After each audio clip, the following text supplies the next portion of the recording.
Have you plugged all of those leaks in your life lately?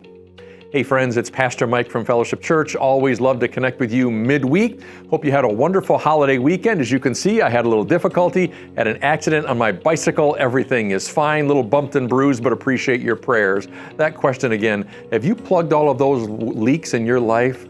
As you know, if you're part of the Fellowship family, over the course of the summer so far, we've been studying some stories from the Bible, Old Testament, stories of Nehemiah and Ezra. They're kind of like the Gospels in that they tell the same story from different perspectives. Nehemiah and Ezra tell the story of the people of Israel coming back to Jerusalem and rebuilding the city, rebuilding the temple, really rebuilding their way of life. They're stories of rebuilding. And if you get all the way to the end of the book of Nehemiah, one of the stories that we won't have time to cover on a Sunday morning is the story of Nehemiah returning to Jerusalem and finding that all of those Levites that he had put to work in the temple, they all quit.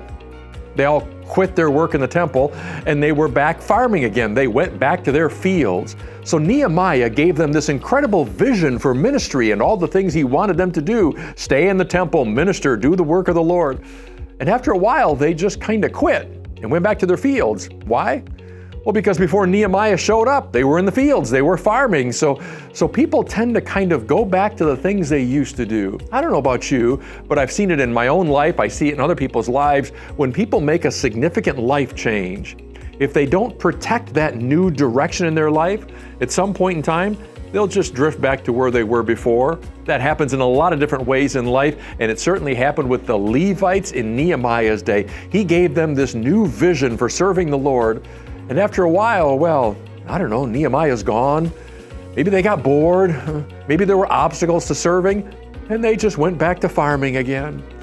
Friends, that reminds me that anytime we undertake a new endeavor in this life, anytime we take on a new direction, maybe it's a relationship, maybe it's your relationship with God, maybe it's a big faith step. If you're not protecting that over time, it leaks. Vision leaks, faith leaks, new habits leak. Over time, if you don't protect them, you'll just kind of drift back to where you were before. I've certainly seen that in people's life as they've taken on some new challenge with the Lord. Hey, they're going to be a more faithful Christian. And then as time goes by, they just kind of drift back to where they were before. Why? Well, it's because we don't always plug the leaks in our life. We don't plug leaks in relationships when we take on new steps there. We don't always plug the leaks when we take that new step forward in our faith and then find ourselves drifting back to what we used to be. Friends, there's always leaks in our life. And if you don't intentionally plug those leaks and stay on that good path, at some point in time, you'll just drift back to where you used to be. That is exactly true of what happened with Nehemiah and the Levites. It's probably true of a lot of things in our lives as well. So friends, make sure you're plugging the leaks. Anytime you take on a new endeavor, new direction, new challenge, new you, there will always be some leakage. You got to intentionally plug those leaks up. That's how we stay on the best path, friends. It's how we stay where God wants us to be. I hope that makes sense to you. Certainly resonates in my mind in these days. Hope you have a wonderful week. Take care. God bless. Enjoy this warm weather. Know we love you and I'm praying for you. Bye-bye.